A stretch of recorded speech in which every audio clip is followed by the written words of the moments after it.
Nxënësit e Shkollës Teknike Profesionale në Korçë këtë herë kanë realizuar një projekt të veçantë. Me mjete të ndryshme ata kanë realizuar një mbikalim makinash. Nxënësit e drejtimit termohidraulik realizuan ndriçimin e rrugëve. Klasa 11 termohidraulike punua me tubat e bakrit për ndriçimin, do me thënë kemi bërë ndriçimin e rrugëve me tuba bakri. Unë këtë drejtim e kam zgjedhur sepse më pëlqevi si fillim, pastaj erdha në shkollën këtu edhe shikoj si një të ardhme të mirë sepse ka shumë treg pune për këtë degë. Mësojmë të gjitha duke punuar me tuba Zigato, tuba ekuri, tuba bakri, me kaldaja, me radiator, me panele, me çdo gjë që duhet për një shtëpi.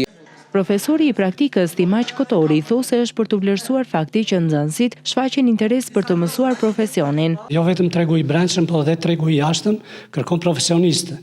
Janë profesione shumë të kërkuara si hidraulika, ashtu edhe elektriko ose ndërtimit, janë dhe profesione të paguara mirë, bëjnë prerjen, filetimin e tubove preçeliku të zinguar, bëjnë prerjen e tubove shumë stresore, bashkimin e tyre me rekorderi për të formuar një sistem hidraulik ose termohidraulik.